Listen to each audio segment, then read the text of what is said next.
Place the Piri Reis Map beside a modern image of Antarctica, and the room seems to grow quieter. On one side, a parchment from 1513, browned by time, crowded with coastlines, notes, sea monsters, and the careful hand of an Ottoman admiral. On the other, the cold precision of modern instruments reading through ice into a continent buried under silence. Between them lies the strange suggestion that someone, somewhere, may have remembered a world before it disappeared. Mainstream geology tells us Antarctica has been sealed beneath ice for millions of years.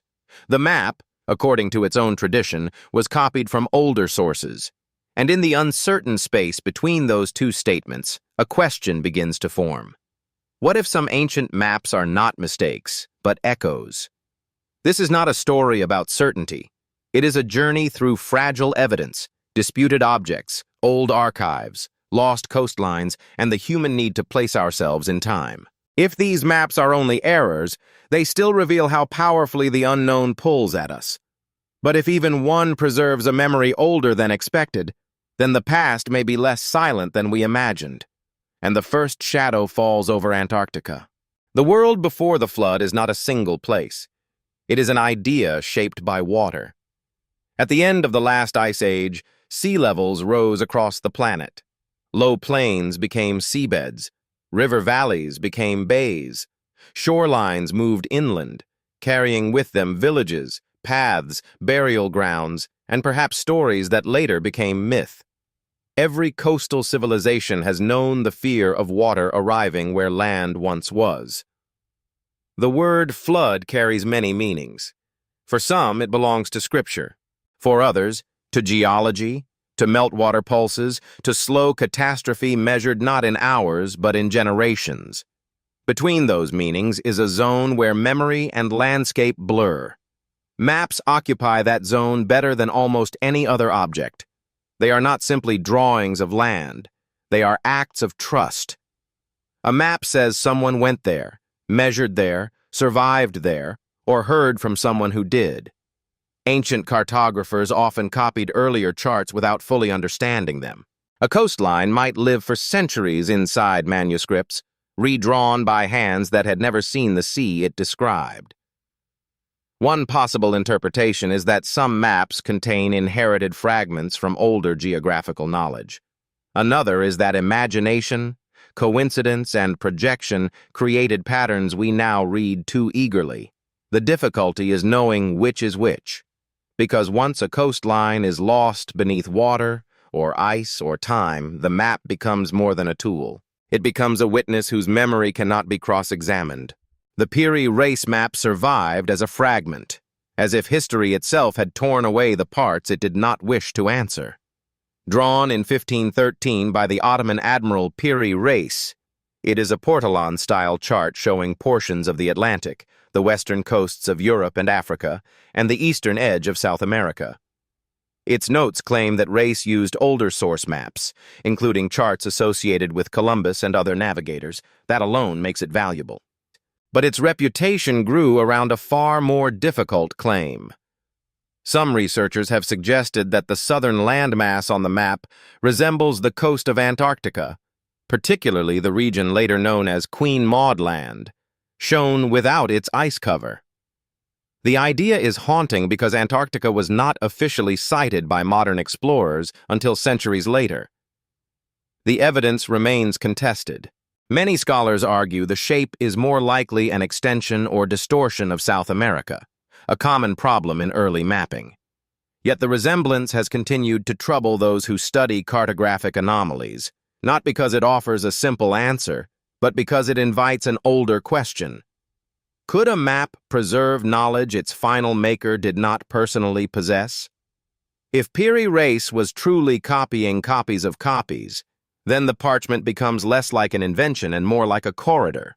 And at the end of that corridor waits another map, even stranger, where Antarctica appears not as a vague coast, but as a continent alive with rivers. The Oronce Fine Map of 1531 looks like a dream of the southern world. It shows a vast southern continent wrapped around the bottom of the globe, an imagined terra australis that many Renaissance mapmakers believed must exist to balance the lands of the north. Most such maps were speculative, built from philosophy as much as discovery. But Oronce Fine's version has drawn attention for its details. Some interpretations claim that it shows Antarctica with rivers, mountain ranges, and coastal forms resembling features later studied through modern survey methods. If true, it would be an extraordinary anomaly. If not, it remains an example of how the human mind searches for familiar shapes in old ink. The map's deeper power comes from its tension. It sits at the crossroads between science and imagination, between inherited tradition and mathematical ambition. Renaissance cartographers were not ignorant men sketching fantasies in candlelight. They were scholars, astronomers, navigators, and compilers of reports from sailors who risked their lives on oceans still crowded with blank space. In that world, knowledge arrived damaged. A rumor from one port, a coastline from another. A Greek text recovered after centuries, a sailor's memory corrected by a monk's geometry. So when Oronce Fine gives rivers to a frozen land, we are left with an uneasy possibility. Maybe the map is wrong in the ordinary way maps are wrong, or maybe old knowledge was being carried forward in forms no one fully understood. Far to the north, the Zeno Map enters the story like a fog bank. Linked to accounts of 14th century Venetian travelers, the Zeno Map depicts islands scattered across the North Atlantic, some familiar, others apparently lost. Its geography has been debated for centuries. Some islands may be distortions of known places, others may reflect legends, navigational errors, or reports of lands that later disappeared from charts. The appeal of the Zeno Map is not that it gives us a clean photograph of the past. It does not. Its value lies in the unease it creates around vanished landscapes. During and after the last ice age, coastlines in the North Atlantic changed dramatically. Banks, shelves, and low-lying lands that once stood above water were altered by rising seas. To a medieval sailor, an island was not just a point of land. It was shelter, fresh water, trade, a place to repair a hull or wait out weather. If such places were remembered after they vanished, they might linger on maps long after the ocean reclaimed them. The Zeno Map may be a puzzle of mistakes. It may also preserve traces of how sailors remembered the edge of the world before instruments made certainty easier. But the next map moves from lost islands to a lost passage of land itself, a bridge between continents that belonged to another climate and another age. The Hadji Ahmed Map of 1559 seems to glance backward across 10,000 years. Among the claims attached to it is the suggestion that it shows a land connection between Siberia and Alaska, the region we now associate with Beringia. During the last ice age, lower sea levels exposed a broad landmass between Asia and North America. People, animals, and plants moved across it. Then the waters rose, and the bridge disappeared. If a 16th century map truly preserved the memory of that land, it would be difficult to explain through ordinary exploration alone. Yet caution matters. Early world maps often stretched coastlines, compressed oceans, and joined lands through assumption rather than observation. A mistaken connection may not be a memory. It may simply be a guess. Still, this is where the story begins to shift. Until now, each map has seemed like an isolated curiosity. Antarctica here, strange islands there, a southern continent imagined into existence. But viewed together, the pattern becomes more suggestive. The anomalies gather around coastlines, ice, sea level, and lands that are difficult to see in the present world. The question changes. It is no longer only whether one map is accurate. It is whether old cartography sometimes carries the ghost of a different planet, a world whose shorelines were drawn before water redrew them. And then comes the map that turns Antarctica from a shape into a structure. The Buache Map of 1737 offers a strange correction to a land no one had yet properly seen. It depicts the southern continent not as one solid mass, but as two great land areas divided by a broad channel. Later studies of Antarctica's bedrock have suggested that beneath the ice, the continent is more complex than its frozen surface implies, with basins, ranges, and divisions hidden from sight. For those drawn to the source map theory, Buache becomes one of the central pieces.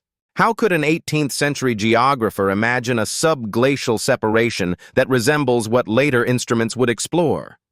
One possible answer is that he was working from speculative geography, filling blank spaces with reasoned imagination.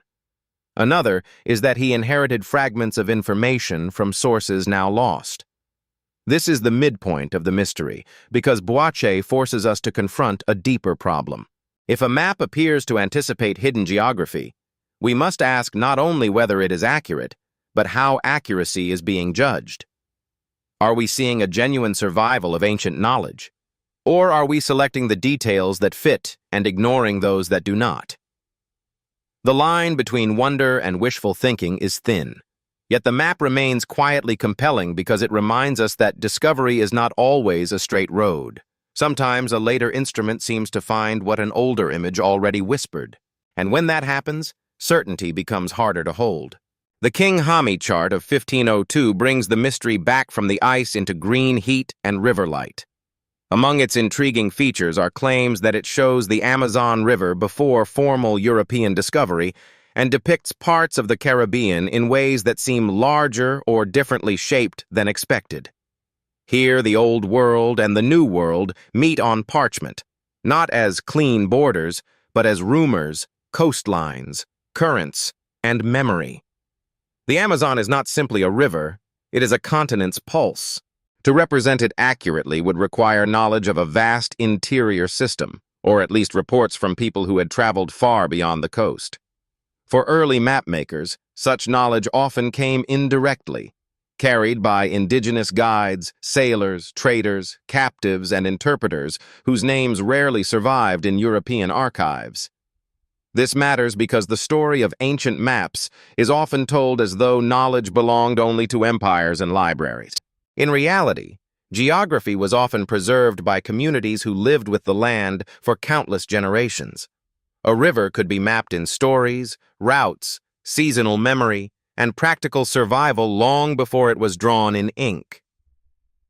The King Hami chart may not prove a lost global civilization, but it does widen the field of possibility. Maybe some mysterious maps are not windows into Atlantis, but traces of human networks more complex than official timelines once allowed.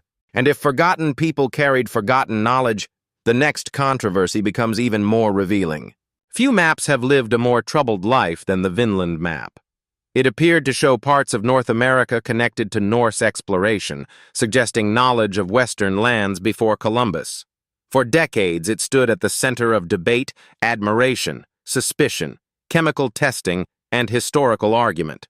Some evidence has challenged its authenticity, while other discussions have focused on whether the geographical ideas behind it could preserve older information, even if the object itself remains disputed.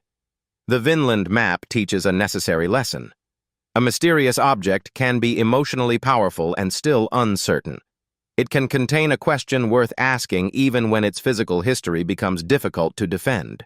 In documentary storytelling, that is where maturity matters most, not in choosing belief or dismissal too quickly, but in staying with the complexity. The Norse did reach North America. That much belongs to the archaeological record. But the wider question is, how much knowledge moved through the North Atlantic before it entered European maps? Sailors spoke, monasteries copied, traders exaggerated, memories traveled farther than ships. If the Vinland map is flawed, it still reveals something real about us. We want the past to leave clean evidence, but the past often leaves fragments, stains, arguments, and absences. That uncertainty does not end the journey. It sharpens it. Because across the world, in East Asia, another map raised a different kind of question. How could a cartographer draw Africa with such confidence before the expected age of direct contact? The Kangnido Map of 1402 is not a European artifact looking westward. It is a Korean world map looking outward from another center of civilization. Created in the early Joseon period, it combined Chinese, Korean, Japanese, Islamic, and other geographical traditions into a single image of the known world. Among its most discussed features is the depiction of Africa, including a southern narrowing that some viewers find surprisingly suggestive of the continent's true form. This came decades before Portuguese sailors rounded the Cape of Good Hope. The Kangnido reminds us that world history is not a single lantern carried by one culture. Knowledge moved across trade routes, diplomatic missions, scholarly exchanges, and maritime networks. Islamic geographers had inherited and expanded classical traditions. Asian courts collected information from distant lands. Maps were political objects, intellectual objects, and sometimes spiritual objects. Its accuracy is not perfect. No ancient map is, but perfection is not the point. The question is whether the map records a wider circulation of geographical knowledge than many simplified histories admit. In this sense, the Kangnido Map may be less about a lost civilization and more about lost connections. It asks us to imagine a world more networked, more observant, and more curious than the old classroom timeline suggested. And once we accept that knowledge could travel farther than expected, another kind of precision begins to matter. Not the outline of continents, but the invisible grid of latitude, distance, and direction. And the Dulcert Portolan of 1339 belongs to the practical world of sailors. Unlike grand symbolic world maps, Portolan charts were working instruments. They mapped coastlines, ports, bearings, and routes with striking usefulness across the Mediterranean and nearby seas. The Dulcert chart, like others of its kind, appears with a precision that has long fascinated historians. To modern eyes, the accuracy can feel almost out of place. How did medieval mapmakers, without modern chronometers or satellites, produce charts so effective for navigation? The answer may not require a vanished super-civilization. It may involve generations of pilots, compass bearings, dead reckoning, repeated voyages, and the disciplined correction of inherited mistakes. Still, there is something quietly profound in that. Precision does not always begin in laboratories. Sometimes it begins in fear. A ship approaching rocks in fog, a captain remembering a current, a harbor master listening to men return from storms. Over time, danger becomes data. Survival becomes measurement. The Dulcert Portolan suggests that ancient and medieval knowledge could accumulate with remarkable power when human lives depended on it. It also complicates the larger mystery. If ordinary sailors could create such precision through experience, then some impossible maps may be less impossible than they appear. But that explanation does not cover every object in the story. Some artifacts seem to step outside ordinary cartography altogether, moving from ink and parchment into stone. The Dashka Stone, sometimes called the Map of the Creator, feels less like a map than a message cut into the earth. Found in Russia and associated with the Ural region, it has been described by some as a three-dimensional relief map showing rivers, channels, and terrain with a level of planning that suggests advanced surveying. The claims around it are extraordinary, and extraordinary claims require patience. The evidence remains difficult, debated, and incomplete. Yet as an object in the imagination, the Dashka Stone carries enormous symbolic weight. Stone is different from parchment. It does not flutter in a drawer or fade like ink. It implies labor, intention, permanence. If a people carved landscape into stone, they were not merely recording where they had been. They were shaping memory into something meant to outlast them. Whether the Dashka Stone is ancient engineering, a misunderstood geological object, a later artifact, or something else entirely, it brings the story to its deepest emotional point. What would it mean for a civilization to map mountains before a catastrophe? What kind of world would feel the need to preserve terrain in 3 dimensions? The temptation is to answer too quickly. Atlantis, a lost survey, a vanished science. But the better question may be more human. Why do we keep searching for ancestors who knew more than we expected?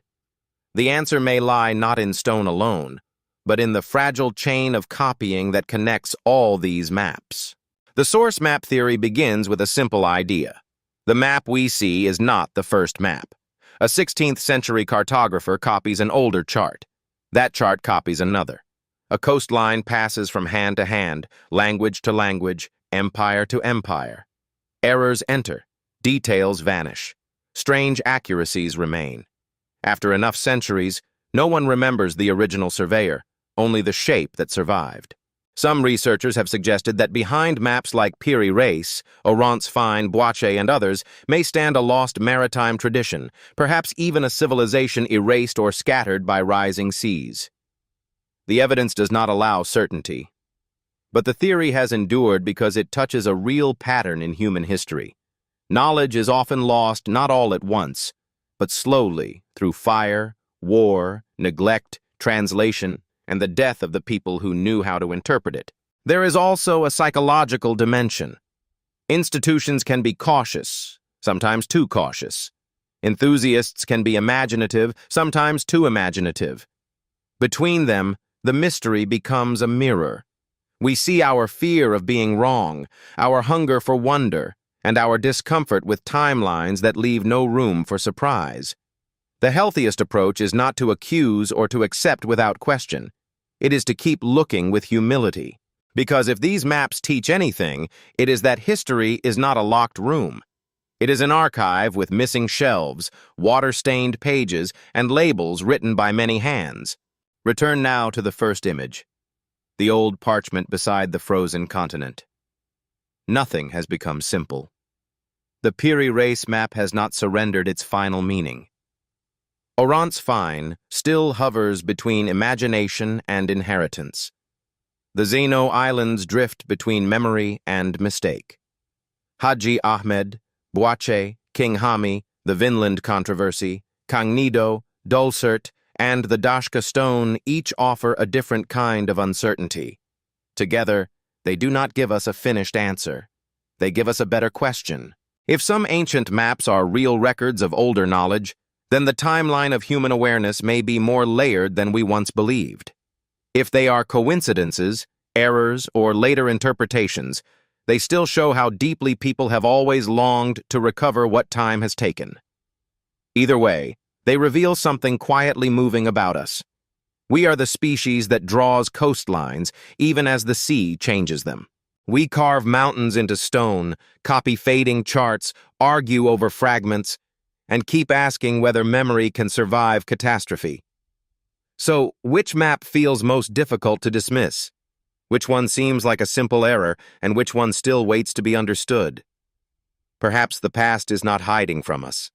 Perhaps it is simply damaged, submerged, translated, and cold beneath the ice. And perhaps the work of history is not to force the mystery open, but to listen carefully when old maps whisper that the world was once arranged differently.